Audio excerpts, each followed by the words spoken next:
Assalamualaikum warahmatullahi wabarakatuh. Waalaikumsalam. Alhamdulillah hari ini kita bisa mulai kembali untuk belajar diskusi terkait dengan metodologi ilmu pemerintahan. Ya. Di minggu kemarin kita membahas tentang beberapa persiapan untuk melaksanakan atau melakukan penelitian terkait dengan ilmu pemerintahan. Hari ini kita akan bahas tentang macam-macam etika. Etika penelitian atau bisa juga terkait dengan pemahaman kita memahami tentang etika dalam sebuah penelitian ilmu pemerintahan. Ya. Jadi ada beberapa macam pemahaman tentang etika. Mungkin ada juga sering di mata kuliah atau di mata kuliah yang lain juga membahas tentang etika itu. Jadi setiap profesi, setiap bidang itu pasti punya kode etik atau bahasanya kode etik ya, dalam melaksanakan sebuah penelitian. Sebelum kita bahas tentang lebih jauh apa sih manfaatnya ya. Yang pertama, kalau kita memahami tentang etika penelitian itu berarti bahwa etika itu bisa membantu suatu pendirian dalam beragam pandangan dan moral ya. Mungkin adik-adik juga bertanya ketika ngomong atau berdebat atau berdiskusi dengan teman-temanmu mahasiswa yang barangkali bukan mahasiswa sejurusan dengan Anda, mungkin ada perbedaan, ada kekhasan. Kenapa mata kuliah, salah satu tujuan mata kuliah metodologi ilmu pemerintahan ini ada, paling tidak adalah menunjukkan kekhasan, punya ciri khas, punya kode etik masing-masing dalam melaksanakan penelitian metodologi. Jadi harapannya bahwa manfaat etika itu memberikan pendirian yang beragam, artinya konsistensi terhadap keilmuan. Jadi kalau Anda pemerintahan, ya pemerintahan memang fokusnya seperti ini. Sama halnya ketika Anda kuliah, bahwa mungkin ketika ada tujuan kuliah itu hanya untuk mencari kerja atau untuk mencari sebuah profesi yang menjadi keahlian Anda ketika Anda nanti bekerja, itu memang bisa juga. Tetapi perlu kita pahami bahwa jurusan atau prodi kita itu memang bukan vokasi. Nomenklatur kita adalah studi dan ilmu pemerintahan. Jadi cenderung kepada ilmu pengetahuan. Nah, ilmu pengetahuan inilah yang nantinya khususnya di bidang pemerintahan menjadi sebuah prinsip, sebuah menjadi kekhasan bahwa nek arek pemerintahan, lulusan pemerintahan itu gayane ngene iki. Beda dengan orang manajemen. Jadi paling enggak dia punya pegangan, punya prinsip, punya pandangan yang sesuai dengan core keilmuannya. Karena Anda memahami ilmunya. Ya, mungkin juga berbeda dengan prodi-prodi yang lain yang memang sejak awal tujuannya adalah untuk mencari kerja. Nek ngomong LHE bahwa perguruan tinggi atau pendidikan sarjana itu Anda menciptakan seorang buruh-buruh, pekerja.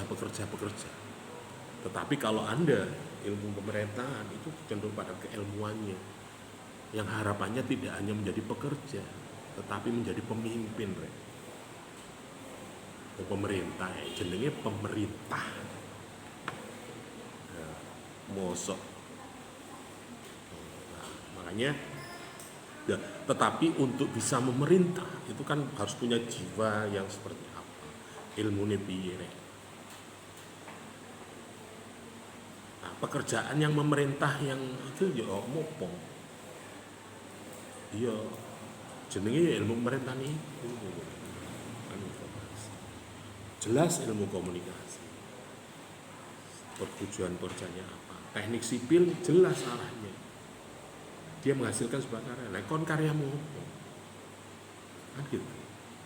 Coba Anda pikir dalam apa sih wujudnya, objek material yang bisa diwujudkan dari pemerintah itu apa? presiden itu karyanya apa? Paling kan menghasilkan sebuah kebijakan yang bisa dikerjakan di bidang apa untuk mensejahterakan umat, mensejahterakan manusia, mensejahterakan rakyat. Posisimu pun nduk-ndukure ngono. Ya. Jadi untuk menjadi ke sana, maka kita harus memahami tentang kode etiknya seperti apa. Kon merintah yo kok aja asal merintah rek. Walaupun Anda bukan seorang pakar di bidangnya, tetapi paling tidak Anda memahami daripada maksud tujuannya. Katakanlah komunikasi tujuannya apa? Ya menghasilkan sebuah hubungan kerjasama yang saling memahami. Jadi manfaat dari etika itu paling tidak memberikan pandangan yang beragam sehingga kita menyadari posisi kita di mana. Yang kedua, bahwa etika itu dapat membantu dan membedakan mana yang tidak boleh dirubah, mana yang boleh. Artinya sesuai dengan komitmen pada job desk-nya.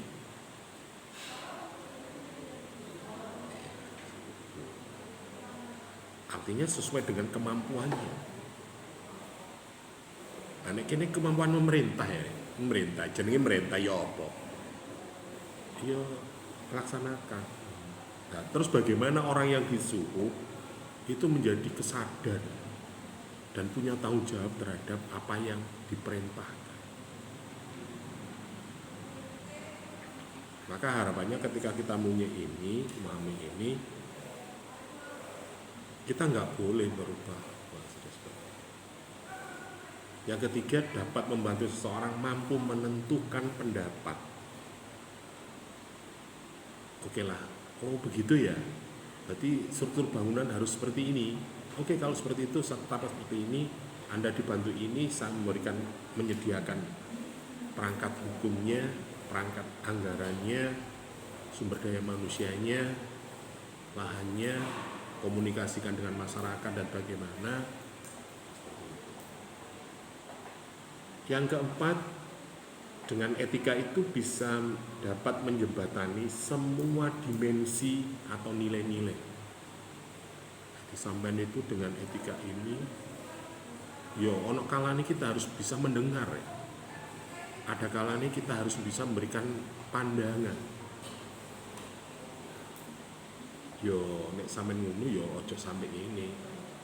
Artinya tujuannya intinya iki. Artinya kalau ini kepentingan rakyat yo ojo yo kerja. Memang kerja itu harus menghasilkan sesuatu. Anda menjadi presiden, Anda menjadi bupati, Anda menjadi kepala desa juga tidak lain di sisi lain, di sudut pandang lain juga Anda punya tanggung jawab bekerja untuk mencari sesuatu untuk kepentingan hajat hidup keluarga minimal. Atau kalau bicara secara pribadi, kebutuhan jasmani kita. Di awal dewe ya butuh nyambut gawe rek. Yo gak untuk rakyat terus kene gak mangan ngono. Ya enggak. Ya sewajarnya jenenge kegiatan itu ya butuh anggaran, ya butuh waktu, ya butuh keahlian dan sebagainya. Artinya kita bisa menempatkan nilai-nilai dimensi-dimensi yang lain pada porsinya masing-masing. Semisal Anda meneliti tentang keuangan anggaran, ya kabeh wong ya butuh duit, Pak. Tidak ada sesuatu yang tidak mungkin. Tetapi porsinya seperti apa? Misalnya kalau Anda dalam proses perencanaan anggaran, Anda berpihak pada siapa? Pro pur atau pro rakyat kecil, pro rakyat atau pro kelompok Anda gitu, atau kelompok bisnis Anda. Nanti ada beberapa dimensi nilai-nilai yang kita harus bisa menjembatani itu. Artinya awakmu ya aja ngongkon tok rek, ya sangono lah ngono sih bahasane. Ngomong ya contohno kan ngono kadang. Pemahaman itu maka etika di dalam ilmu, etika sebagai ilmu itu kumpulan kebajikan, penilaian perbuatan seseorang. Kalau ini dikaitkan dengan penelitian, berarti ada batasan-batasan. Walaupun Anda mungkin bebas melakukan value stream dan sebagainya, tetapi Anda harus paham tentang potensi, kekuatan. Teori itu ada namanya apa ya? Mengukur tentang potensi, kekuatan, kelemahan, potensi, kesempatan dan sebagainya. Itu harus terukur di sini. Maka disinilah pemahaman tentang etika itu. Etika itu bisa juga sebagai perbuatan kebajikan, kebaikan. Punya visi nih ngomong pemerintahan. Visinya apa? Cita-citanya apa? Misinya apa? Kalau saya dulu pernah punya moto kaya bersama, maju bersama. Tua, remaja, tua, mati masuk surga. Muda hura-hura, tua kaya raya, mati masuk surga. Nggak boleh nih. Jadi ini anak-anak mesut, nakal, remaja kita tawuran, tua kaya raya, mati masuk surga. Di sini. Etika ini sebagai filsafat mempelajari pandang-pandang persoalan-persoalan yang berhubungan dengan kesusilaan. Jadi hubungan apapun, ngomong penelitian berarti hubungannya ya sampai yang kita teliti. Artinya apa? Nah, kadang kita ketika wawancara misalnya, yo kene kudu ngoro kapasitas ya. Walaupun tujuan kita bukan untuk menjatuhkan dinas itu atau mengorek, mencari kesalahan atau enggak, tapi dalam rangka memperbaiki. Podo mbek dokter itu loh mendiagnosa. Misalnya awakmu dicek lab, ya cek apa? Kolesterol, asam urat, itu bukan berarti mencari penyakit do awakmu di Anda, tapi mendeteksi mana saja yang menjadi yang perlu diperbaiki, mana yang perlu dipertahankan, mana yang perlu dihilangkan. Dia untuk menjawab persoalan.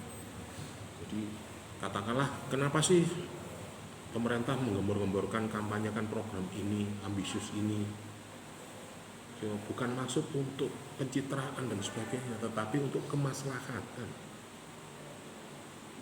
Atau bisa juga tren sekarang itu seperti apa gitu.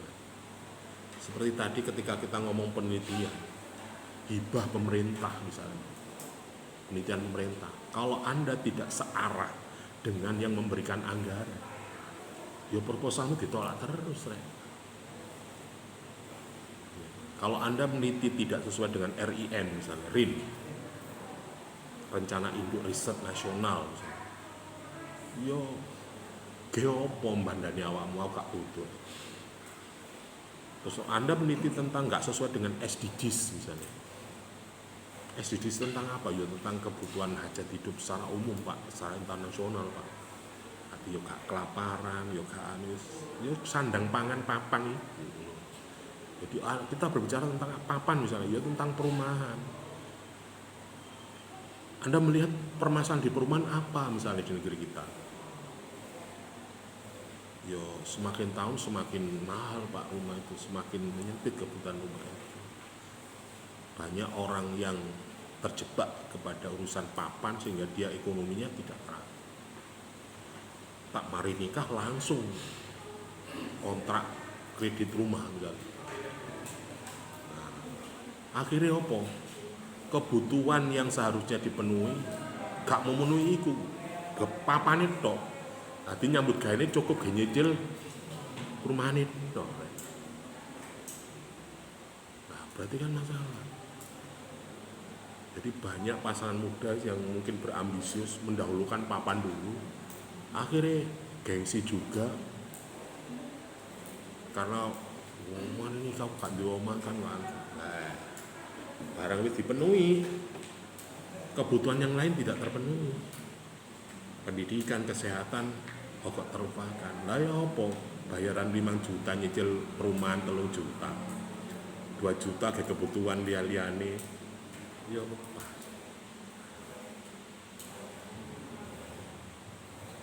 Itu artinya bahwa ketika ngomong seperti itu, maka kita harus berpandangan persoalan-persoalan yang berhubungan dengan etika ini juga harus kita lihat, kita pertimbangkan, sehingga itu tidak menghasilkan sesuatu yang benar-benar objektif, benar-benar bermanfaat bagi kita semua. Yo awalnya yo tok loro rek. Lho temen apa sampe niku bayarane sakmono. Masya Allah Mas. Iki lo kena efisiensi anggaran dari pusat. TKD kita, transfer keuangan daerah itu menurun, dipotong berapa persen. Padahal rencana pembangunan kita ini. Skala prioritasnya apa kalau gitu? Kene awak dhewe kemampuan sakmono wis kudu ya apa. Nah, itu maksudnya. Maka dari situ muncullah macam-macam etika. Ada yang namanya etika deskriptif, yaitu etika yang berusaha untuk meneropong secara kritis, rasional, sikap dan perilaku manusia dan apa yang dikejar oleh manusia dalam hidup sebagai suatu penilaian. Jadi etika deskriptif ini memberikan fakta sebagai dasar untuk mengambil keputusan tentang perilaku dan sikap yang mau diambil. Jadi penelitian itu bisa menghasilkan etika deskriptif. Berarti Bapak harus seperti ini. Kondisi masyarakat kita seperti ini. Anda kan sering mendengar bahwa Presiden kita mengatakan masyarakat hari ini bukan masyarakat yang bodoh. Tidak sama dengan kondisi di masa Orde Baru, tidak sama dengan kondisi di era reformasi. Masyarakat sekarang sudah pintar. Dan dunia informasi digital sangat terbuka luas. Orang yang tahu awalnya nggak tahu apa-apa, kalau mau chat nggak promo apa, dia tahu. Nah, itu artinya bahwa sikap kita harus bisa riset kita seperti itu. Misalnya, Anda melaksanakan penelitian tentang partisipasi masyarakat terhadap e-government atau digital. Kenapa masyarakat yang katanya sekarang itu sudah melek dengan digital, dengan teknologi, sudah familiar kehidupan, tapi tingkat partisipasi sangat rendah. Masyarakat masih enggan menggunakan film digital itu. Kenapa? Apakah dengan perubahan atau transformasi dari dunia teknologi manual ke digital itu menjadi kendala? Terus naik kendala-kendalanya apa?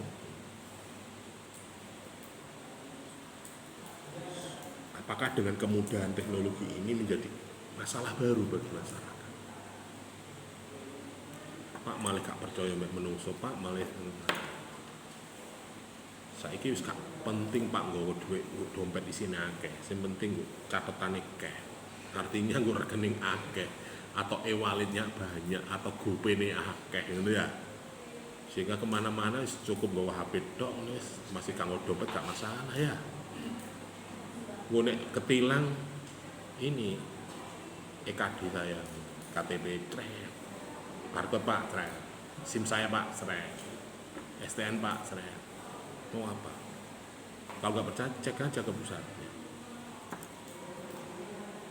Mau bayar, bayar Pak Kiuris, kini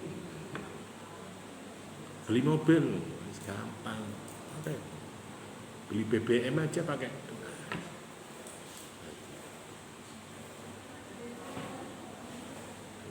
Ini berarti terkait dengan itu. Jadi nek deskriptif kita bisa memberikan fakta-fakta terkait dengan apa yang sekarang terjadi. sehingga orang itu bisa merubah, mendesain bagaimana keputusan, bagaimana kebijakan terkait dengan penggunaan digitalisasi misalnya. Contoh saiki, Anda beli Pertamina, beli BBM, itu kan ada yang pakai barcode, ada yang tidak dan sebagainya. Lu kok ngono, Rek? Pernahkah Anda berpikir kenapa kok pemerintah membuat kebijakan bahwa setiap pengguna BBM Pertalite, khususnya mobil itu harus ada barcode-nya, harus tercatat. Tujuannya untuk apa? Terus itu persaranannya. Bagaimana dengan masyarakat? Apakah semua masyarakat menggunakan itu? Terus nek gak ngono lagi dodolan ya Pak, mosok ya gak didol. Akhirnya kan mereka berupaya, wis barcode siji tiga wong sak Indonesia saja keteraya. Coba Anda cek, ada beberapa pom bensin yang para konsumen itu gak harus menunjukkan barcode identitas kendaraannya, tapi barcode gini operatornya. Ini ku ya apa nih? Kayak kemarin misalnya kebijakan yang hari ini lagi viral misalnya, oplosan Pertamina apa jadi Pertalite etanol misalnya, yo karpe cek ngirit Pak ya, tetapi ya mungkin entah dulu tuh penelitiannya guru sampai seperti ini atau mungkin hanya sebatas bahwa etanol bisa digunakan itu aja. Ternyata efeknya seperti ini. Berarti kan koyo wingi etanol iku lah kon wingi risetmu yo opo? Yo apik digawe. Lah itu fakta kok ngene lah. Ya mungkin ketika diterapkan di kendaraan yang dimiliki oleh masyarakat tidak sama. Artinya harus komprehensif. Penggunaan etanol itu berarti kendaraannya harus sejalan dengan kebutuhan atau jenis bahan yang benar. Yo ada, yo ada black Pak, yo ada besi Pak, metal atau plastik atau apa baru kok.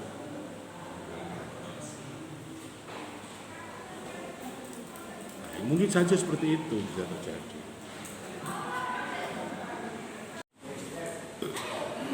Kemudian ada yang namanya etika normatif, yaitu etika yang berusaha untuk menetapkan berbagai sikap dan perilaku ideal yang seharusnya dimiliki oleh manusia, namun dalam hidup sebagai sesuatu yang bernilai.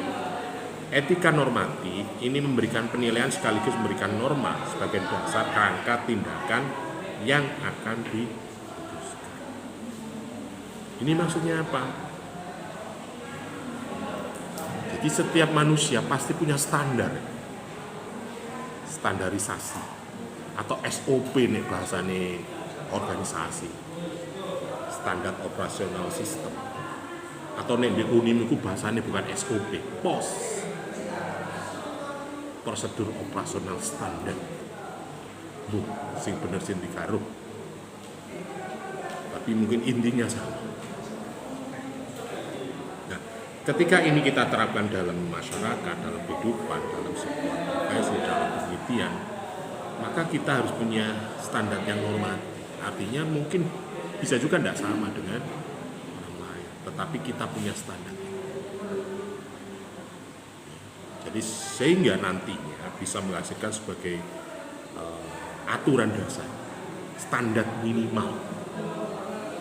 Jadi mungkin kita mempunyai riset yang baik. Wah ini kalau nggak seperti ini, berarti standar minimalnya kayak pendidikan misalnya, kampus misalnya. Yo standar minimalnya apa? Yo SNDT ya, standar nasional. Artinya kebijakan yang disepakati standar minimalnya inilah. Lah mau ngejar standar minimal yang adanya megah-megah kok ke standar ISO. Ya.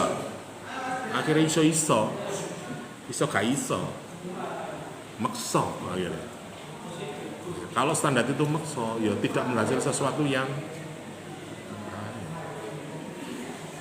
menghasilkan tindakan yang tidak. Segala sesuatu yang dipaksa ya malah tidak muncul kesadaran, muncul ketakutan.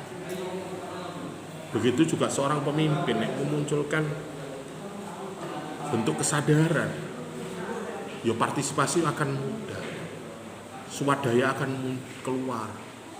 Dan awal kalau tak maksa, bapak kena Tapi nek muncul kesadaran bahwa itu penting, yo akhirnya muncul semangat swadaya. Kok ilmu-ilmu barat misalnya ngomong kesadaran, bu luar negeri ono kerja bakti gotong royong gugur gunung, rokan kerja bakti ono. Lo kita harus profesional kan pekerjanya harus, nah, harus ada anggarannya, harus pekerja dihitung berapa. Yo gak mau ngono nek iso. Tapi gue Indonesia kena yang unik. Coba Anda lihat ketika Anda ke desa, ada proyek pembangunan di desa, model-model kayak barat. Akhirnya ya apa yang terjadi? Ya semua harus dianggarkan, dipertanggungjawabkan. Oke, bagus, akuntabel. Tetapi yang melanggar kode etik, kontumo nak kerja bakti margono mulai disangoni. Iki wis ono terjadi, Rek. Saya pernah melakukan, loh. Iki loh, Pak tolong ngundang kerja bakti. Pak Lurah ngundang kerja bakti bangun dan dari dalan perekonomian dalam nang sawah. Itu ya sawah mereka, lahan masyarakat juga, ya lahan mereka. Tapi ketika kerja bakti mulai oleh sangu kabeh rek. Sapa sing teko iki mang? Iku mulai sangu kabeh. Ya tanda tangan ya. Untuk LPJ program pembangunan jalan perekonomian dianggarkan 150 juta misalnya. Nah, terus nek ngomong kerja bakti kok sangoni ngono, terus mentale ngomong piye gitu loh. Padahal tujuan kita kerja bakti itu biar punya kesadaran bahwa ini adalah tanggung jawab kita bersama, ini milik kita bersama. Sehingga ketika muncul kesadaran itu, muncul tanggung jawab, muncul rasa memiliki. Nah, tetapi dengan metode-metode yang baru sekarang, karena ini harus diberikan cuma anggaran harus itu, harus dibayarkan, akhirnya dibayar, tapi yo etika ini malah. Jadi masyarakat maling ini, nek, meneh kerja bakti, ono sangune tagak. Nah, akhirnya muncul saiki, oh ya pemilu misalnya, pemilihan, oleh sangu piro lah, ya apa cari? Iki etika nih mau ndirek. Nah, terkadang memang apa ya? Di sisi lain kita dituntut untuk akuntabilitas sesuai dengan rencana dan pelaksanaan itu harus pas, kalau kurang kalau luwih. Tapi kalau kita ngomong sosial budaya di masyarakat macam-macam deh. Ngomong suap, ngomong korupsi, kolusi misalnya Clarissa pasang wifi ya toko IndiHome, masang IndiHome lah ngomong. Tiba ome Clarissa iku ome tingkat 10 mbok. Ya Allah, sama. Terus kok pasang nggo endi iki? Kamarmu nggo endi? Oh, kok lantai 7 masang. Awi ya, botono alat wakeh. Gak mari sedino. Mosok kok jarno tok. Padahal yo kuno wis jargone jangan memberikan suap, jangan memberikan sesuatu kepada, itu bagian dari tugas karyawan kamu. Terus awakmu misalnya wong kerja sedina, kok kono gak kokeki ngombe, gak kokeki apa, kira-kira ya apa? Apa iku? Lho Pak, aku nek ngekeki kan korupsi, kolusi. Artinya kita harus punya etika, batasan di mana itu dikatakan kolusi, dikatakan korupsi. Siji maneh, Pak, yo sampean ojo menging aku ngono. Sampean mengingi yo ojo sampai karyawan sampean dalam pekerjaan, kondisi apapun lapangan pekerjaannya terus njaluk sangu, itu yang salah. Tapi nek ketika sing mempekerjakan minta bantuan untuk memberikan tambahan sesuatu yo sajane yo gak masalah. Tapi nek awakmu ngono dianggap gratifikasi. Tapi mosok yo mentolo, ya Allah, keringete sak jago-jago, ndara umus menggantung. Terus kan kayak ngombe ta opo. Padahal terus ketika itu ono pekerja sampean, "Oh, nggih matur nuwun Mas, monggo Mas. Istirahat rumiyin niki lho enten ibu lho ndamel ngeten, bene jangan kersa nek ngelak ngene iki." Kira-kira kerjaane tambah apik ta tambah elek? Tak tambah kode etik lho. Ya apa nek nene iki jarine salah. Iki etikane ngunti. Ini yang jadi sehingga ada etika normatif yang barangkali ya ono kalane oleh, ono kalane gak oleh. Misalnya itu kan bagian dari tugas Pak. Gak usah ngasih tip-tip, yo gak apa-apa. Sajan gak kok kayak lho gak apa-apa. Cuma nek awakmu dengan kesadaran, wah iki jane opo rek, mosok kan matur nuwun belas. Nek pekerjaane njaluk iki salah. Nek awakmu moro-moro boten iki lho damel. Sadar. Bahkan Anda memberikan lebih matur nuwune sangat misalnya. Dengan bantuannya mereka itu akhirnya apa? Masalahmu bisa terselesaikan, tugas-tugasmu bisa diselesaikan dan menghasilkan sesuatu yang lebih banyak dan baik. Akhirnya apa salah ya awakmu? Itu berarti etika normatif. Tas terserah. Ya misalnya mboten napa-napa Bu, mboten usah ngoten-ngoten iku. Saya sudah ada anggaran untuk itu. Saya tadi kerja di tugas di sini juga ada uang makannya Bu. Saya juga bawa minuman Bu, ya enggak apa-apa. Ya apa ngono kan ada ngono. Misalnya ono KPK. Umum kan KPK ku nek sidak opo kan dikeki ngombe aku wae gak diombe. Jare alasannya menjaga integritas. Atau mungkin ketika ada monef inspeksi dari inspektorat misalnya. Yono untuk menjaga integritas itu jangan sampai mau dikasih apapun asal walaupun kamu nggak minta dikasih jangan ya weh. Nah, ukuran etika kejujuran jadi ada beberapa tokoh kemarin di TV itu ada 5 tokoh terjujur di Indonesia misalnya. Pertama sopore Bapak Muhammad Hatta dalam pokok ngono masalah Pak Dewi lo wakil presiden di anggaran ditukokno sepatu lo gak gelem. Terus apa maneh Mar'i Muhammad jaksa agung. Terus apa maneh Ugeng Pak polisi simbol kejujuran di Polri. Sapa maneh Ahok Pak iya ta ngono. Oke, itu mungkin secara umum. Jadi macam etika dan normatif seperti itu. Secara umum etika umum itu adalah kondisi dasar bagaimana manusia bertindak secara etis, bagaimana manusia mengambil keputusan secara etis. Teori-teori etika, prinsip-prinsip moral dasar menjadi pegangan manusia dalam bertindak, bertolak ukur, menilai buruknya suatu tindakan. Etika umum ini dianalogkan dengan ilmu pengetahuan yang membahas tentang mengenai pengertian umum dan teori-teori. Ini ngomong mungkin. Nanti nek teori-teori penelitian itu yang ngono.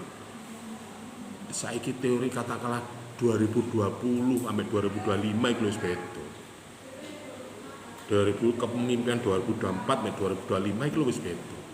Presidennya ganti ya Pak. Kebijakannya ganti.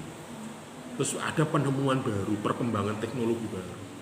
2024 masih menggunakan revolusi industri 4.0. Saiki wis 5.0, Pak. Cara aplikasi liyane wis gak support, Pak. Gak support ngono. Iku teori rek umumnya. Tapi paling enggak kan kok misalnya penggunaan YouTube kan entah 1 bulan sekali atau berapa itu kan mesti update terus rek. itu teknologi. Nah, penelitian manusia juga, ya iya mesti ini. Tapi terkadang kita terjebak.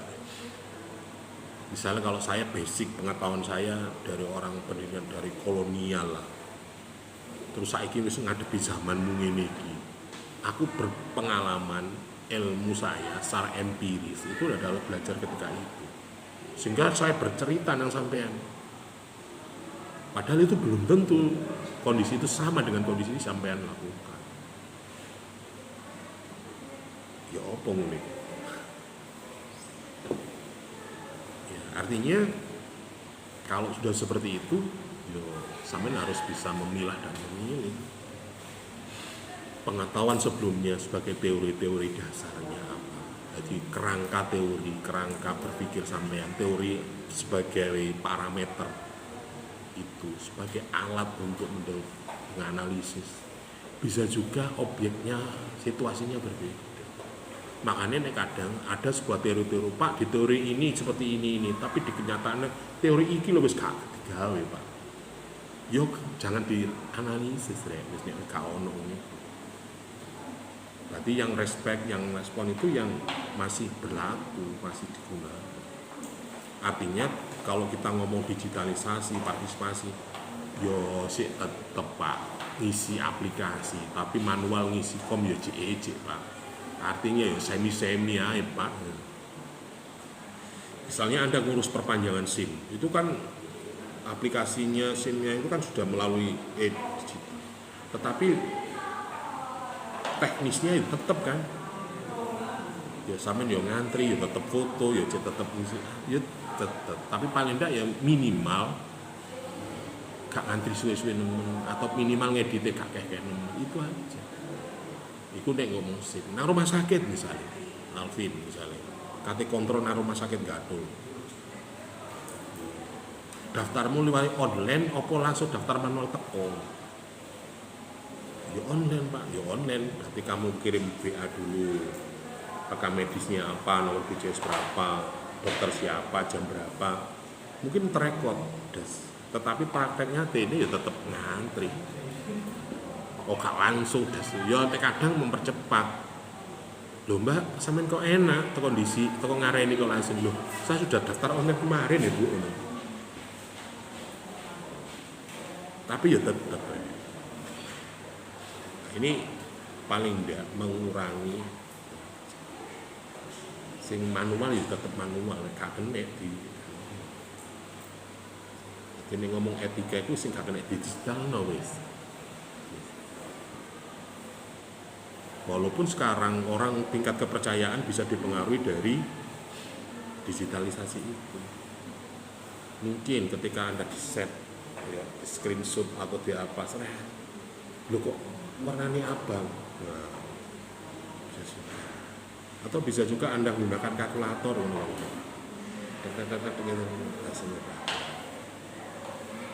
biasa seperti itu. Apalagi sekarang ada AI.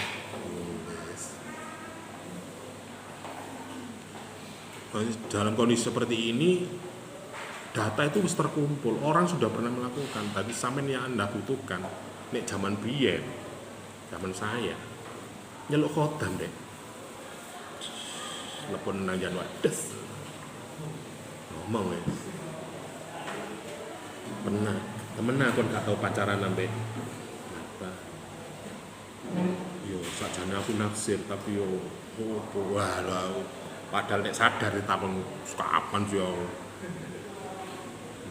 Anda harus bertanya bahwa kehidupan kita itu ada kehidupan bawah sadar iki lho rek. Nah, bawah sadar itu biasanya jujur.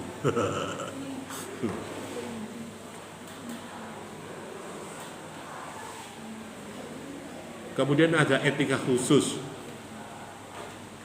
Etika khusus ini bisa terkait dengan etika individu, bisa juga terkait dengan etika sosial, bisa juga terkait dengan etika politik, etika lingkungan. Jadi kalau lihat etika khusus berarti etika individu apa? Yo kebutuhan jasmanimu opo rek. Awakmu hidup itu mencari apa? Tujuanmu apa? Wis pokoke urip seneng lah Pak. Mbok carane. Ya wis laku ae. Tapi urip itu gak mesti ya langsung seneng. Tetapi kalau kita cerdas, ya kaya uripnya seneng terus. Tunggalnya Anda masuk mahasiswa sosial dan politik. Kalau Anda pakar politik tenan, Rek, gak pernah Anda tuh kalah. Pasti menang. Walaupun voting kalah, tetapi menang secara moral. Anda misalnya Alvina mencalonkan ketua BEM Unim Mbak Yanwar sama prodi pemerintahan. Loh kenapa kok Alvina menang? Ya karena dia perempuan, misalnya banyak pendukungnya atau bisa juga menghormati. Terus Yanwar kalah kenapa? Bapak sih yang perempuan itu aja yang jadi pemimpin. Jadi secara moral itu mungkin dia menang, tapi secara fakta politik kalah. Nek kawamu kalah mbek moral, mesti ini kamu menang harus dengan akhlak.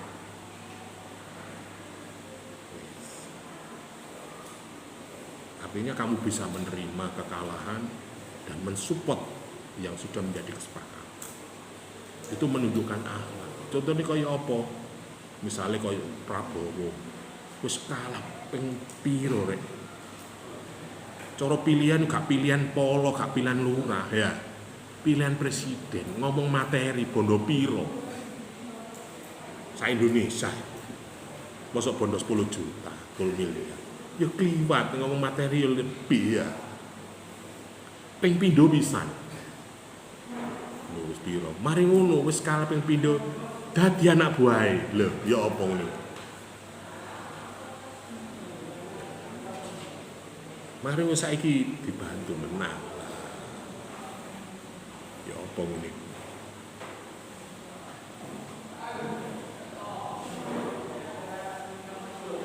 Jadi nek ngomong etika itu macam-macam.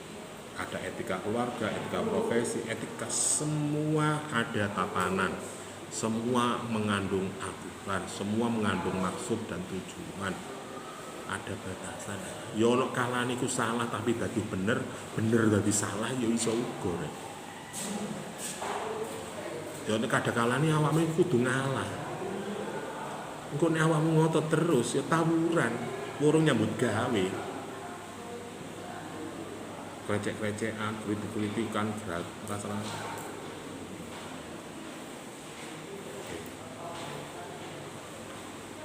Nah, sekarang kalau kita dari beberapa macam etika tadi, maka sekarang muncullah namanya etika profesi. Nah, ini tujuan kita. Profesi kita apa? Kalau tadi saya sampaikan, kini kita pemerintahan rek. Khususnya nek ngomong penelitian, di sini kita juga harus punya etika penelitian di dalam pemerintahan kita. Karena yang kita teliti itu bukan materinya, bisa juga perilakunya, bisa juga yang menghasilkan, yang nanti juga menghasilkan sebuah kebijakan, keputusan yang bisa dirasakan bersama-sama. Nek misalnya saya efektifnya kudu gawe pertamax misalnya. Nah, terus ya apa ngomong ya regane yo gak kacake. Ya bagi sampean, tapi bagi arek-arek, bagi wong liyane tukang ojek dan sebagainya, ya pengaruh, Pak. Walaupun selisih 2000, terus pendapatan kita tidak ada inflasi, peningkatan. Pancet, ya kos kita juga bertambah. 2000 katakanlah per hari. Nah, kalau 30 berarti kan ada peningkatan sekitar 60. Padahal pendapatan kita tetap 55 loh yo cukup yoan, tetapi berkurang untuk kebutuhannya. Oke. Ngomong etika profesi, ada dua jenis etika. Ada profesi khusus, ada profesi luhur. Luhur. Jadi niatmu, penggawean niatmu. Kau dadi pejabat itu niatmu kerja apa mengabdi? Kerja atau mengabdi? Nek bekerja ya wajar ae. Ya kon gak salah nek misalnya kepingin dadi apa bayar gak masalah. karena niatmu kerja, modal rek investasi. Tapi nek awakmu mengabdi, yo modal, yo apa Pak? Yo gak apa-apa, tapi aja ngarepno hasile ngono. Wis niatono ibadah. Maksudnya nilai profesi khusus itu para profesional yang melaksanakan profesi secara khusus untuk mendapatkan nafkah penghasilan tertentu sebagai tujuan pokoknya. Terus jujur aja, aku ini nyambut gawe lho ya, niatku kerja lho ya, aku ndek tanggung jawab, aku ndek bojo anak bojo lho ya, aku yang ngingoni kudu mesti ini kudu ya wis nggak apa-apa, entah berapa kalian mau digaji berapa kalian atau cukup anggaran berapa kalian ya. Nek ngono kan fair-fair jelas ya. Profesional jari ini ngono.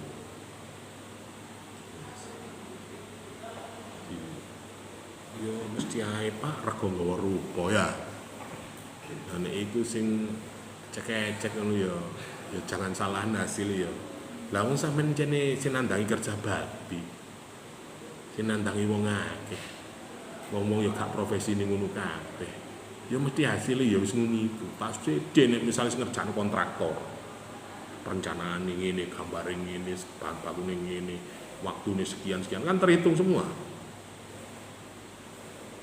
Hasilnya ya terukur Pak. Tapi nek kerja bakti kok gak terukur. Artinya ya ngono iku hasilnya tapi bumbu barokah ya rasa memiliki pain penilaian.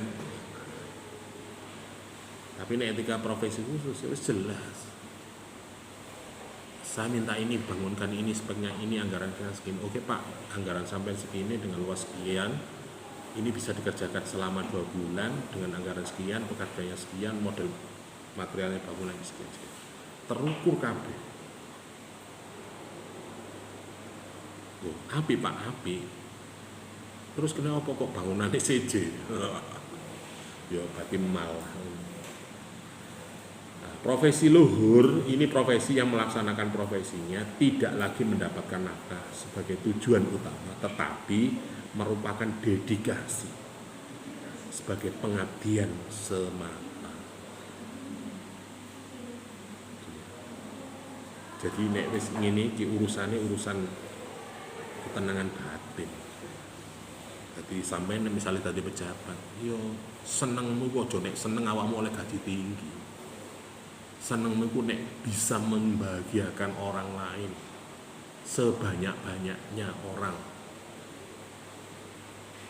sebanyak-banyaknya orang yang memberikan manfaat. Itu secara otomatis walaupun awakmu nggo dompet isine 50.000 tenange pikir gak nemen-nemen cara sumpeke ya.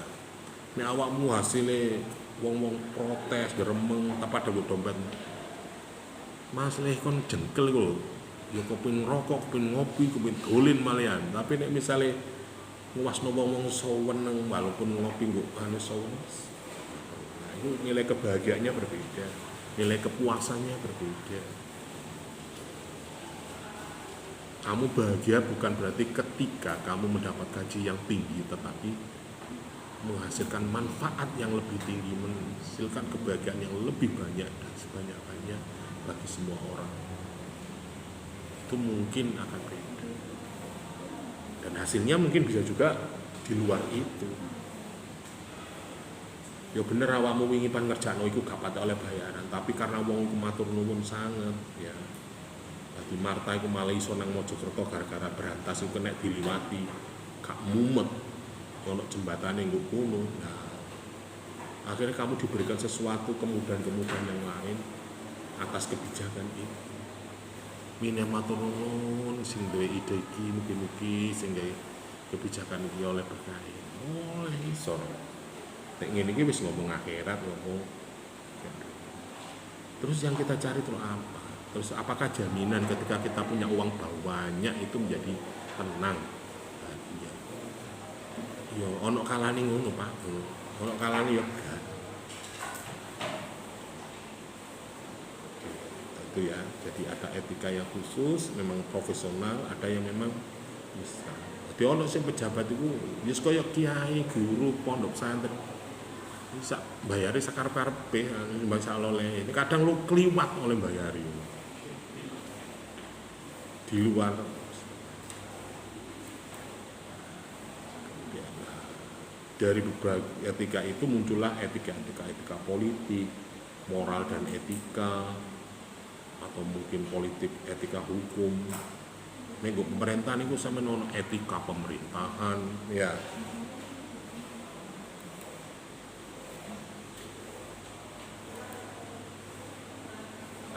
Kalau kita di pemerintahan, mestinya kita bicara tentang etika pelayanan publik. Etika pelayanan publik seperti apa? Pemberian jasa oleh baik pemerintah atau pihak swasta atas nama pemerintah, pihak swasta pada masyarakat tanpa pembayaran guna memenuhi kebutuhan dan kepentingan masyarakat. Jadi selama memberikan layanan kepada masyarakat, seorang aparatur memegang prinsip nilai etika pelayanan dibangun dengan dikembangkan oleh yaitu mang tegur sapa sopo apa jenenge sapa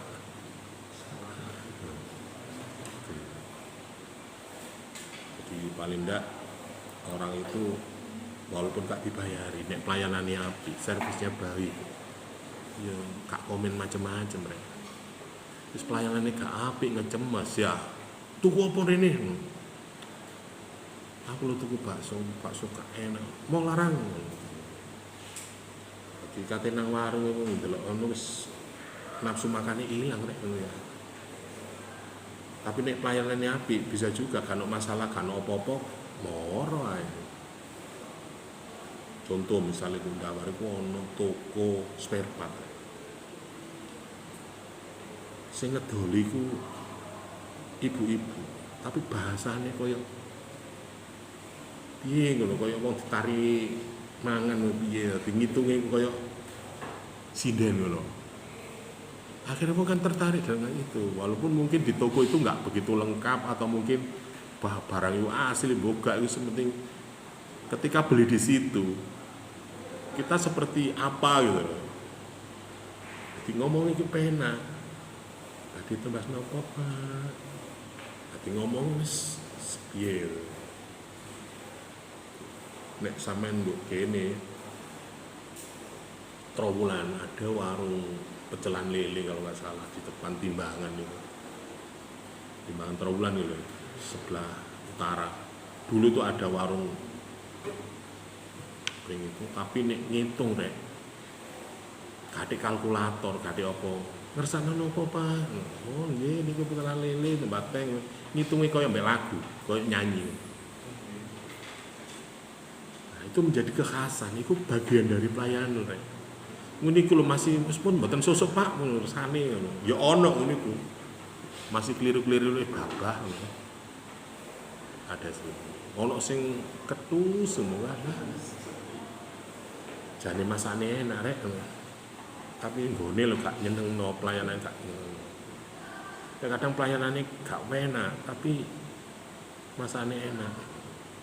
Bahkan saya dulu sampai berprinsip saya lihat nek warung itu sing jaga ibu-ibu atau sudah tua saya meyakini bahwa masakannya pasti sedap masih enak nek sing jaga koyok Marta, Clarissa wala ya warungnya api tapi masakannya jelas bahan bumbune instan kabeh tapi nek mbah-mbah itu kan koncei berambange sawe nguleke nek gak di jadi cita rasanya beda dengan budek wis ngene ku ya apa rek mungkin ben nek titeni wah iki lodhe iki sing tak delok nek lodhe sing nunggu wong cewek ayu wah jelas mungkin servisnya bagus tapi masakannya gak enak ngono ya siji orientasinya nek sing orientasine ufron nang warung iki ae gak butuh masakane sing penting ketemu wong iki. Lah biasanya itu seperti itu. Kalau saya pengalaman saya ngono nek kuliner saya delon kalau hajatan di rumah arek saiki mangan berkat mangan makanan bubuhan mangan terop nek bahasamu ya musim terop makan terop terus bubuhan terus Beda kan dulu dengan sekarang. Biyen niku wong ndek gawe mesti moro adep-adep cek oleh penco oleh maneh. Arek ana tontonan ana orkes ngono mus arek-arek gak nonton mburi nang mburine omahe wong iki ndek gawe njaluk mangan. Dan masakane orang dulu wong biyoto wong biyen-biyen sing nggo kampung-kampung itu beda mbek saiki.